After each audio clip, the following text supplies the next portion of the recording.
So I'm now very happy to welcome Tim here on our panel.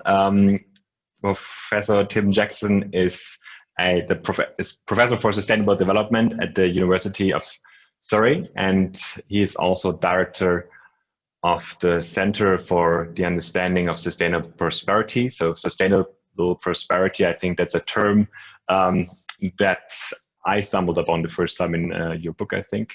So I'm really much looking forward to your talk and what you can tell us about how we can actually connect the COVID-19 recovery with the Green Deal, and what does this in particular mean for fiscal policy.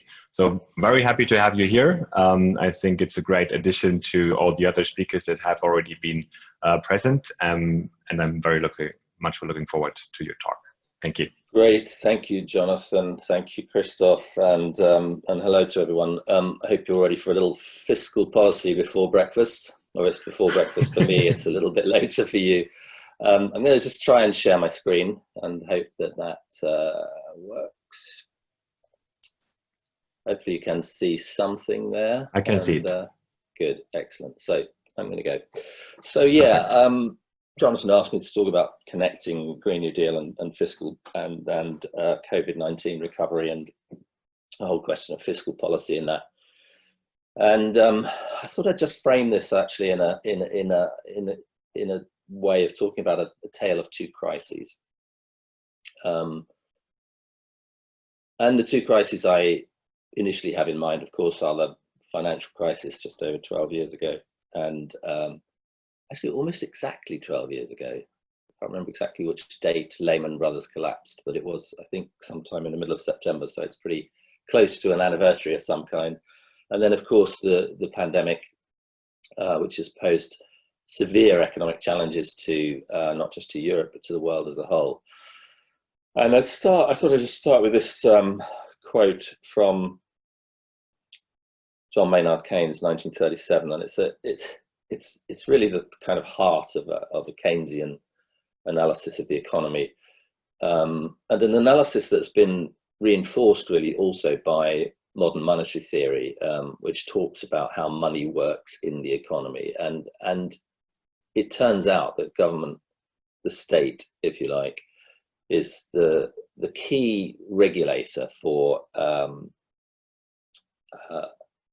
the way in which debt and deficits work in the economy, and for the way in which the private sector and the overseas sector are balanced as fiscal policy goes forwards. And so the thrust of John Maynard Keynes's remark is basically that, in the good times, yeah, maybe that's the point at which you put a little bit of money aside for the future. It doesn't always necessarily hold exactly, but in the slump, when you're facing economic difficulties, that's not the time to impose austerity at the Treasury. That's the time actually for governments to spend. And that idea of deficit spending in the face of the crisis is basically the framing one, I think, for how we should think about the situation that we're in at the moment. I'm going to come on to the fact that actually in the height of the pandemic, there was something else going on. There was another aspect to deficit spending that is equally important to bring into the frame, and I want to talk about that towards the end. It's a really important element in the debate, because I think it points out, to me at least, that fiscal policy doesn't stand alone from ideology, and indeed the fiscal choices that we make have to be aligned with ideological and political choices at the same time. So I want to come back to that. But this is my framing condition, really, that if the government, the state's role actually in the face of a crisis is to spend where it needs to spend in order to ensure not just the succinctness and integrity of the economy, but actually the health and well-being of human beings. But let's just remind ourselves kind of, that we're looking at something now which is outside of the normal. I mean, it's outside of our lifetime's experience. It's outside the experience of almost anybody alive. And it's outside the experience of much of economics. So here's a graph of which shows the percentage of the world's economies which are in recession from 1870 to 150 years, basically, to more or less the present day, with a little bit going forward. It comes from the World Bank's data and analysis, and what you can see there is that we're looking at kind of, you know, close to 95% of world economies in recession or forecast to be in recession in 2020, and that dwarfs by some way the most recent in our living memory period in which that was happening. So during the financial crisis, there were just over 60% of the world's economies in recession. It even dwarfs what was happening in 1931 in the Great Depression, when something over 80% of economies were in recession. So that's the challenge. That's the scope of the challenge that we face as a result of the pandemic, or at least the scope of the economic challenge that we face as a result of the pandemic. And in the face of that, it isn't really surprising to see that there is a huge threat to people's jobs, and that means a threat to their livelihoods as well. And this is a graph that shows the unemployment rates in the OECD countries between the financial crisis and the pandemic. And you can see, interestingly, you can see that actually the levels of unemployment, at least as they were foreseen by the OECD at the time this graph was written, are similar in the financial crisis and the pandemic. In fact, there's data showing that more hours were lost in the early months through the pandemic. Almost 10 times as many hours were lost in the early months during the pandemic as were lost during the financial crisis. And there's also a lot of data which suggests that as countries come off schemes which protect livelihoods, such as the furlough scheme that we have in the UK and various other schemes to protect small businesses and people's incomes, that scenario could get significantly worse. And so we're looking at a situation in which, for ordinary workers, there is a real challenge in maintaining their livelihoods. And I think the state governments generally, and in the EU that was certainly the case, and in other countries too, recognize the responsibility for looking after people's livelihoods in these unprecedented circumstances. And that was the reason for really what was a rather rapid ranking up of measures to protect income and wages, and to give businesses support to keep employers at least on their books until things got better. And that was all to the good, it seems to me. But as those countries come off those policies, and that is beginning to happen, particularly under the threat of potentially escalating public debt, the challenge to unemployment could actually be even worse. Now, I want to move here to this graph. That was a graph about employment during the two crises. This is a graph about the capital markets during the two crises. And what you can see here actually is that there was a significant adjustment to capital markets during the financial crisis. It was massive, in fact. And that was a correction, market correction, as the economists like to call it, that led to some extent to some introspection about what capital markets are doing, what the role of the share market is, how stock markets operate, whether there should be more fiscal financial prudence, and what kinds of regulatory measures should be put in place to protect shareholders, pension holders, but also to protect the stability of stock markets and the stability of the main economy. There was a saying that went around at the time of the financial crisis that Wall Street is the lifeblood of Main Street. In other words, if Wall Street goes down, then Main Street goes down. If the financial sector goes down, the economy goes down. And it was really a point at which actually that began to affect currencies, that began to affect political stability. The ECB at certain points after the crisis were prepared to do what Mario Draghi called whatever it takes to protect those markets and those currencies, and the euro currency in particular.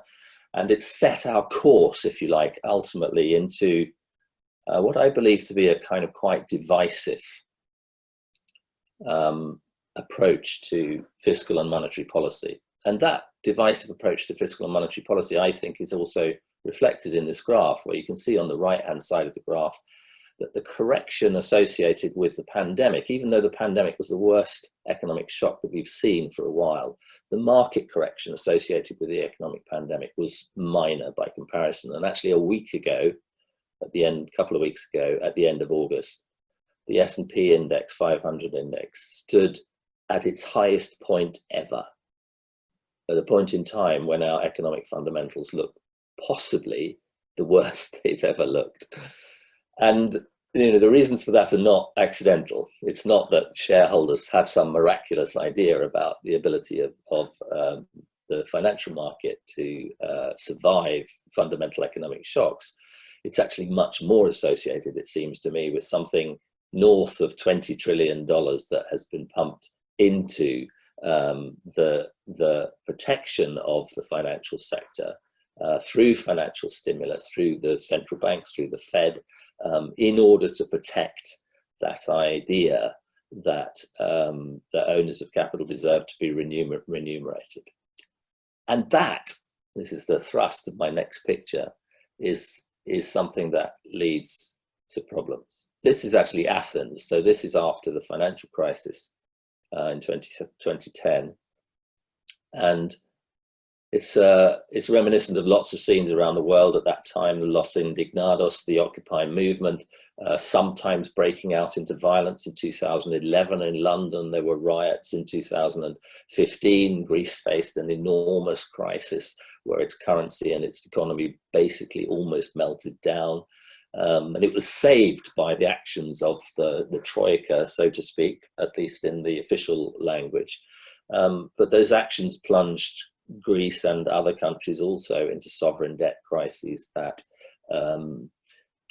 have not been recovered from to this day. And the imposition of austerity after the initial Green New Deal ideas of the financial crisis also undermined social security. It undermined social well-being. It made our health systems less resilient, and that made them actually more vulnerable to a shock of the kind that the coronavirus has imposed upon us. In other words, that set of policies, which was put in place really to kind of mostly to protect financial stability and mostly put money into the balance sheets of financial institutions, and created greater insecurity in ordinary workers and undermined social well-being across countries.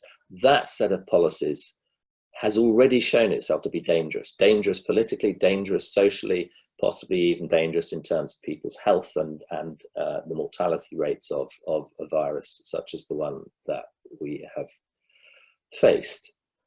As I said at the beginning, in a sense, our fiscal choices and our monetary choices in particular are not devoid of political implications. They're not devoid of social implications. They are, to some extent, I would argue, actually responsible for some of the instability at the political level that has haunted Europe over the last years. And of course, I'm sitting in a country which exemplifies that tendency in its extreme, in that Britain no longer, or apparently no longer, wants to be part of the European project. Now, I'm not suggesting that the only cause of that was fiscal and monetary policy in the wake of the crisis, but I am suggesting that actually there is an extreme danger in protecting the interests of the owners of capital, as reflected in the S&P 500 share market, over the livelihoods of ordinary people through the crisis. Now, the EU Sustainable Growth Strategy kind of has recognized, or begun to recognize, that actually a growth-based economy is not an end in itself. An economy must work for the people on the planet, says the latest strategy. And that's a good recognition. I worked last year, through the year, with the European Economic and Social Committee, drafting an own initiative opinion on the sustainable economy we need, and the language that came out through that working group was very, very similar. That an economy for people's prosperity and well-being, for the dignity of human life, that protects the environment, that these are the kinds of things we want to invest in the economy, that we need to focus on. And if we only have our mind on the goal of economic growth without having our minds on these wider, deeper goals, then we end up making the wrong choices in fiscal terms, because we think the only thing that's important is to get economic growth back again as fast as we possibly can, instead of doing what we needed to do during the crisis, which was to focus on immediately on health and on well-being. And it sort of raises the question, what can prosperity possibly look like on a finite planet? That's CUSP's organizing question, actually. It's the one on which we base our research, on which we base our engagement. And it's perhaps the most critical question that we have to ask ourselves, particularly in the face of the experience we've just had. And I think that experience has had some real useful object lessons for us. And I think the first one, in a sense, is very, very basic. And mostly people think about prosperity as, or in the conventional model, people think about prosperity as being about income. But actually, when you ask people about their priorities in life and what constitutes well-being and what makes them well off, one of the things that they start with, and it's almost always the thing that they start with, it's about the health of their family and friends. And so that idea, actually, that prosperity is not just about increasing income all the time, but it is about health, is a really, really interesting one for the following reason, that in health, what constitutes health is rarely more and more of something. It's almost always a balance between having too much and having too little. And the most obvious place, of course, is in our nutritional health, where actually if we don't have the right nutrition and don't have the right ingredients within that nutrition, then we suffer from all kinds of malnutrition and disease. But if we have too much, equally, if we have too much, and particularly too much of the wrong kinds of things, then we end up in a sphere where we're faced with diseases of affluence. And actually the World Health Organization has found recently that more people now die from diseases of affluence than they do from undernutrition, which is a sort of sad reflection in a way on the development of our societies across the world, and in particular of our mindset, which is essentially a suggestion that prosperity consists in increasing consumption. And when you build your business model and when you build your economy around that assumption, and you place that in the context of human beings whose health is about balance, that's a point where things can go dramatically wrong. Obesity, it turns out, was one of the clearest comorbidities of the mortality rate in the coronavirus crisis. By having populations which were fundamentally less healthy to begin with, we made ourselves more vulnerable to higher mortality rates when a virus of this kind struck. Now, that's not in the least to say that we should neglect the other factors that contributed to mortality rates during the crisis. And in particular, of course, the ability of people to protect themselves from a virus at a time like this was incredibly important. And it was very, very clear that, and this was my second sort of key lesson, if you like, from the crisis, that the people who were most in danger from the virus were those who were not only the most vulnerable in society and had the least secure incomes in society, but were also the people that we needed most in society. They were the care workers, the key workers, the frontline workers, those working in distribution and supply chains and shops, and provisioning our everyday needs in food, particularly in nutrition, and in educating our children, for example. So and looking after older people in society. So there's a set of people who had basically been neglected because of that ideological decision that growth is the thing that matters most, and that the owners of capital should be recompensed at all costs for their ownership of shares in the share market. And the flip side of that was that incomes and income security had been basically eroded systematically over, actually it turns out, several decades. And all of a sudden, in the face of a crisis, what we found was that livelihoods really mattered, but in particular, the livelihoods of those who provided those services mattered more than we had ever given them any credit for. That was the first kind of object lesson, if you like, from crisis. And it was actually a recognition by governments that at some point prosperity is about health. The economy matters less than the health and well-being of people in society. And actions were taken. Lockdown, for example, was one of the approaches through which that could be enacted, that prioritization of health. And that had a profound effect on the economy as a whole, and that had a profound effect, obviously, on people's livelihoods. But again, governments acted quite swiftly, in fact, to protect livelihoods. And that became actually a defining political feature of almost every country across the world.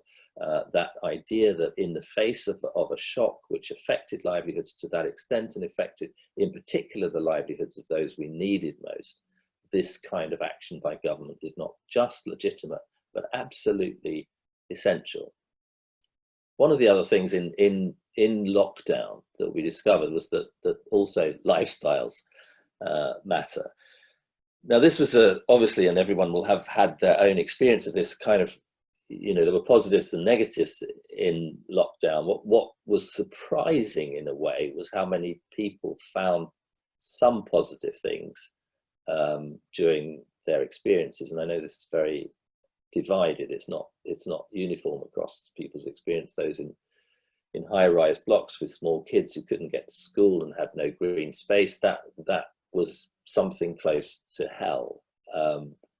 Those lucky enough to be able to get outside or to have convivial arrangements and a little bit of a patch of green to walk around in, and who had the skills and the time to dedicate to other pursuits or to focus on their own health, actually consistently reported that there were aspects of that they would not necessarily want to lose as the economy goes back to normal, whatever that means in the aftermath of something like this. And there was one survey very early on in the UK, for example, that 85% of people found things that they wanted to keep. Cleaner air, fewer cars, less crowded cities, more livable environments, more time with their family, the time to actually just take a pause and say, what actually is life about? What is prosperity about? What does it mean, in fact?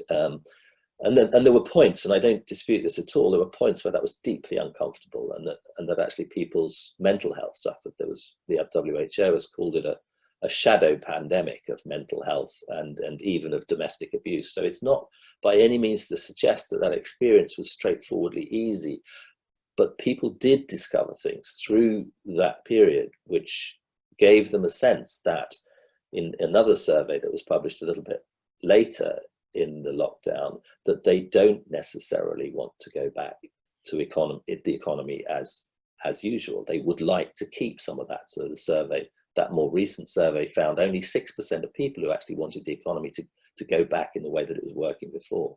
An enormous number of people finding positive things they wanted to keep about the life, what they learned about lifestyle during that period. Now, one of the things that happened when we came out of lockdown, of course, is that a lot of those advantages went away, and some of them went away really fast. And anyone who's had this experience will know that the empty roads along which you could safely run or cycle or walk or take your exercise or just enjoy the relationship with nature, they disappeared almost immediately that lockdowns began to be lifted. And there was some recognition in governments and in local councils in particular that isn't necessarily a good thing. There was some sense that actually we should build back some of that capacity for people to enjoy their lives in an active way, become healthier, to have more exercise, to be more convivial. And they should build that back into the infrastructure of a different kind of society. In other words, one of the other lessons that we learned through the crisis is around livability. It's about the livability of our environments. Are there places where we can be convivial? Are there places where actually it's possible for human beings to flourish? Or are they places which are dominated by the noise and the pollution associated with an ever busier economy in which we're all encouraged to rush around as fast as possible and burn as much carbon as possible? Talking of burning as much carbon as possible, I came across a wonderful, absolutely mad, extraordinary example of one of the strategies that airlines, for example, are beginning to engage in order to protect themselves from the financial impacts of the crisis. It's called Flights to Nowhere. Look it up if you haven't seen it. It's Singapore Airlines, and basically it's offering people the ability to take off and land in the same place without ever visiting anyone. And it's, you know, essentially, yeah, let's sit in an aircraft cabin, possibly the worst bit of traveling around anywhere, but sold to people on the basis that actually they miss air travel and they should burn as much carbon as possible to go absolutely nowhere. Flights to nowhere. It's a fantastic metaphor, actually, for some of what economic growth has brought us over the last few decades. And it's obviously something we want to avoid. It's not, just in case you're mistaking my point here, I'm not suggesting that's a good idea. When I said it was a fantastic idea, I meant it's completely mad. And so our challenge in a way is to think, the opposite of that, not flights to nowhere, but paths to somewhere. And that is about livability. That's about creating livability in our cities and in our environments, in our towns and in our neighborhoods. And it requires, of course, and this is where I'm coming back to fiscal policy, it requires investment. It requires money. When during the lockdown, some councils in various places sort of said, let's have a little experiment here and see if we can create this livability in a local sense. And what they immediately ran up against was the ability to do that in a meaningful way, because actually councils have been hit harder and faster than almost any other institutional body in the 10 years, 12 years since the financial crisis. So that question of liquidity in investment, where does the money come from? It arises out of all of this to some extent. How do you pay for people's livelihoods? How do you pay for livability? How do you allow people to pursue the lifestyles that they want? And what's the legitimate role of government in that? So those, if you like, that's a sort of conceptual framework that I want us to draw forwards into now re-examining this question of fiscal policy. And the first question to ask on the basis of that is, what do we invest in? In the furlough schemes, we protected everyone. We protected all of the workers across society, at least as far as they were effective. We protected them on the basis that this was an immediate shock that had to have government action. But as we move off those furlough schemes and into what comes next, it seems to me that there is a clear role for investing in those sectors in the economy which constitute a genuine new economy. So this is where, if you like, I'm connecting the COVID-19 recovery to the idea of a Green New Deal. And it's not just about a Green New Deal in terms of loads of kit, like the photovoltaics you see in this picture. It's also a Green New Deal in the sense of investing in the skills for people to move into that new sector, to be equipped for an economy that is moving towards a net zero target. And that's a place where there are enormous jobs to be done. We know that. We know that we could have a vast carbon army of people insulating homes, installing small renewable schemes, installing bigger renewable schemes, working in the developments of those renewables, working on the efficiency of supply chains, developing less material interventions that we can achieve the same quality of life but with less material throughput, the circular economy. We know that those things actually have the capacity to create and bring jobs back. But we also know that businesses are not in a particularly strong position to do that. And that's where it seems to me the government has a very, very clear role. The state has a very clear role. The transitioning out of the coronavirus crisis has to be one that invests and continues to invest in the skills of ordinary people, even if that means something that we have denied ideologically government should be doing for a long time, which is paying the wages of workers in firms. Now, of course, you wouldn't expect that necessarily to happen without some return to government in its place, but it is something that actually governments have begun to talk about. So in France, that has been put forward. In Greece, in the UK, actually, there's been an initiative proposed by the opposition, which would be exactly that sort of investment in paying the wages of those working in the green sector, in low skills sector, and in low skills and in tech skills sector, and in actually not just in renewable energy technologies and solar technologies, but actually in the places where, as we discovered, we want skills because they protect our lives. So in the health and social services sector, in the sectors that produce and distribute the goods that are essential to us, the food and nutrition that we need, and in the social care sector, where there are enormous crises that are making the lives of our own fathers and mothers sometimes very, very difficult indeed, and sometimes tragic. That's a place, that's a part of the connection of a fiscal policy with for a Green New Deal with COVID-19 recovery. This is the place where we actually have an opportunity. We already have mechanisms in place where we can transition out of this crisis, but also address the climate emergency in the process. There's simpler ways, in fact. I mean, investing in health is something that starts at home, and I apologize for this picture. I'm hoping it's blurry enough on your screens that you can't actually recognize it. But in a sense, that lifestyle change, that investing in health, there's a wonderful book called Health is Made at Home by a former chair of the National Health Service in the UK. And it's absolutely true, of course, that actually these are things that actually don't always take massive fiscal intervention. Sometimes they just take an empty road and a pair of shoes. And that's kind of the point, in a way, about the kind of transition that we should be looking at. If we take seriously the lessons of the crisis, we should be looking for the ways that we invest in those abilities to change our lifestyles in ways which make us healthier, more fulfilled, and indeed less carbon intensive in the way that we live. We can't do that, of course, without the places to be healthy in and to work in. And this idea of investing in spaces, investing in livability, actually is another core strategy that it seems to me connects Green New Deal, because this is a roof garden. You'll see it's actually absorbing carbon out of the atmosphere. It's growing people's vegetables. It's sitting on top of a built environment, but it's integrated deeply into the lifestyles of people and their everyday practices. And this idea of investing in livability, investing in spaces and places for people, again connects climate emergency to COVID recovery.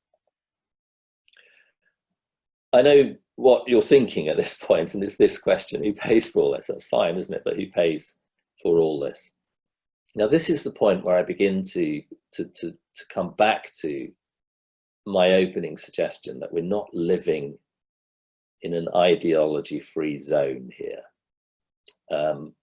For a long, long time, at least since the 1980s, we've been living under the mantra that there is no magic money tree. Theresa May famously resurrected that a couple of years ago, and was deliciously lampooned. If anyone wants to look at it, there's a lovely video by Mark the taxi driver, where he lampoons "There is no magic money tree." So look that up when you have a moment, because it's worth a giggle. And of course, what the crisis showed us above all in relation to this kind of liquidity question is that that's not entirely true. There was, at the point at which it was needed, the ability for governments to pay directly for the furlough scheme, for the protection of livelihoods, for building whole new hospitals. And actually, at the time at which they had to do that, interestingly, there was virtually no activity on the open market operations for government bonds. Nobody was really buying or selling bonds at that point in time. So how on earth did they do it? Where did the money come from? Who pays for recovery? And actually the reality was that was paid more or less by not exactly printing money, but adding money to the government's balance sheet in the central bank, or to government's balance sheets in central banks. In the UK, for example, there was what's called a ways and means account that the government holds at the central bank, and it's precisely to manage what are called short-term overdrafts. But in fact, the governments are encouraged, and under the Maastricht Treaty are forbidden really to use that kind of facility. They have tended to do so despite the Maastricht Treaty in times of crisis.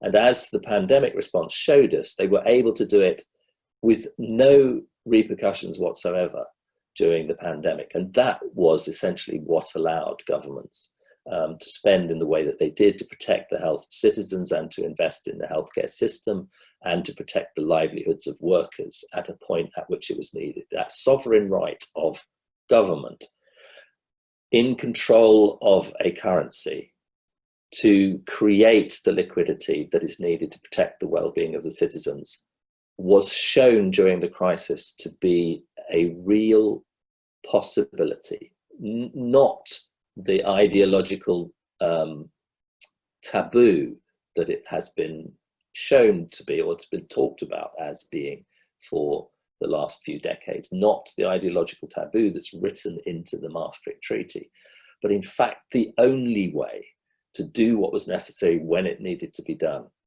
Now, those of you who know that, the sort of debate about, you know, what's called helicopter money or printing money, or sometimes sovereign money, will immediately know, you know, that the answer to that is that we can't do it for all sorts of reasons. Partly because it's forbidden, partly because it's inflationary, partly because it's it ruins the values of stocks and shares. None of that actually, it turns out to be true. And right in the middle of the crisis, Stephanie Kelton published this wonderful book called The Deficit Myth, which basically punctured all of those myths around the idea of sovereign money, this modern money theory that actually it is possible for the state to take control of the money system and to direct where that money system goes, subject to constraints about balance of payments on the one hand and inflation, of course, on the other. If you put too much money in the economy, it's quite likely in the wrong circumstances you can lead to runaway inflation. And the argument is, at least, that we have seen that in history. And I was in a debate yesterday actually with an economist from Harvard who was basically, you know, lampooning the idea that you could do anything with sovereign money because it was immediately inflationary. And he said to me, you know, well, if in that case, why not have a basic income of $1 million a year if that's you know, if that's what you want to do, as though I had said that actually we should run towards that kind of inflationary growth in any way at all. And so this almost visceral reaction that economists have to the idea of sovereign money is something that I think we need to understand and we need to confront. And what Stephanie Kelton does very well in this book is to begin to do that. The most worrying thing for economists about the idea of sovereign money is, at least they say it's the most worrying thing, is inflation.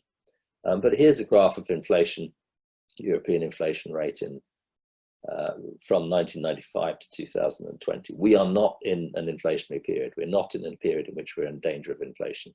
There's a possible deflationary risk coming along, depending on how recovery goes and if there's a second wave or a substantial second wave. But actually, inflation rates are hovering above zero in most European countries, very, very close to zero actually in the UK, and plenty of fiscal room before we get anywhere near the 2% threshold that's supposed to be where inflation sits in the modern pantheon of economics. So we're not in an inflationary environment. We are in a position in which it's possible for governments to exercise the sovereign right to spend in defense of society. I'm coming to the end. The fiscal is political. John Maynard Keynes's injunction that in the slump we should be spending is very, very obvious from the most basic economic point of view.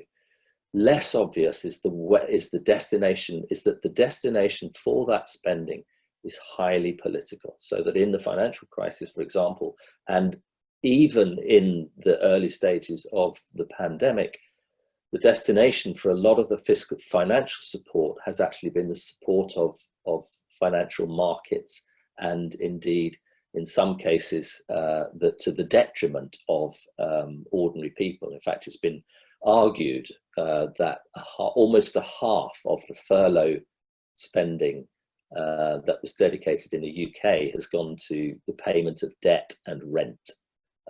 So yes, it's great that those debts and those rents are being paid for the poorest in society, but ultimately if that money is actually going back to the owners of capital, it's still ultimately not delivering what it should do in terms of the well-being and livelihoods of workers. The fiscal is political, and I suppose that's the principle that I'd like you to kind of remember as you go into the workshop.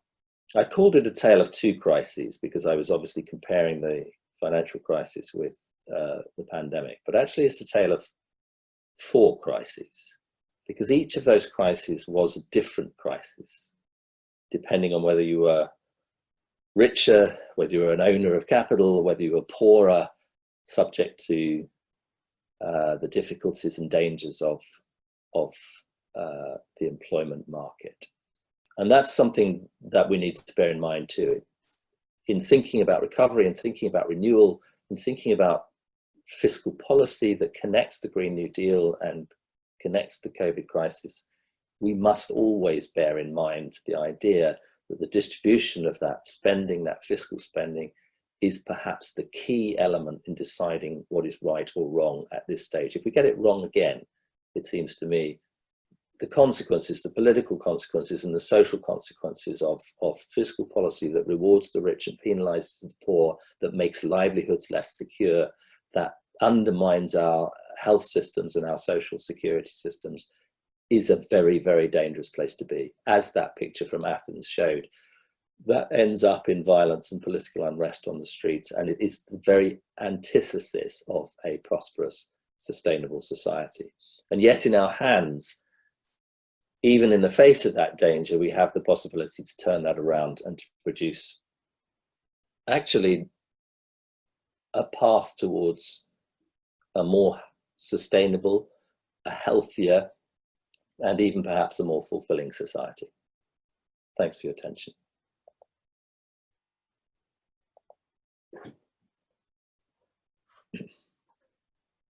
Yes, thank you, Tim. Well, my camera is doing weird things.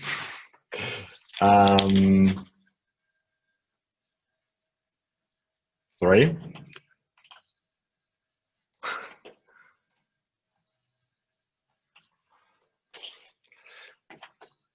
Well, I think I have to, it has to work without a camera. So thanks for bringing all these important issues to our attention. So I think I noted three key challenges that you see that we should discuss in the policy lab. So one is the where, right? So where does investment go? Who is the second one? So who actually benefits? That's the one you brought up last. And then the where. So where, not the where, but where does the money come from? So how big is actually the room for fiscal spending? And yeah, do we really rely on the assumptions of the past, or do we actually have to at least discuss them? So I mean, I think we all know that there's a lot of controversy about the book and also about modern monetary theory. But I think now is the moment where we at least have discussed these questions. So the participants raised a couple of questions, and I just want to bring one to your attention as a start. It refers to the question of GDP and how we actually make it sure that other indicators and measures are used in policymaking. So, I mean, what we have seen is that there are a lot of indicators available, right? So the Commission has the social scoreboard. It also has now a new indicator set for resilience. I think there are a lot of indicators also from the environment on how the environment develops. And so I think it's not a problem of data and availability of indicators, but what does really hinder policymakers to move from GDP to other indicators? And what are the next steps to overcome these barriers, of course?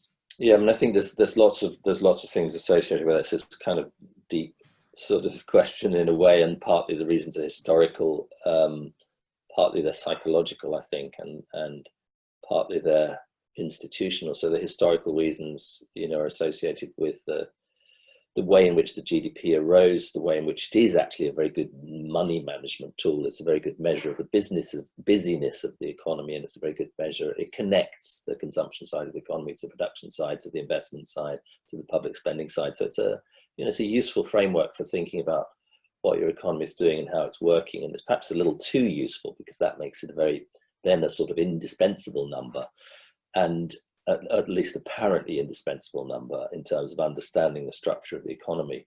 What the danger and where that went wrong, if you like, that sort of national accounts framework being translated into one number that then became pursued by every country as fast as it possibly could, is that simplification of the complexity of the economy into this one indicator, which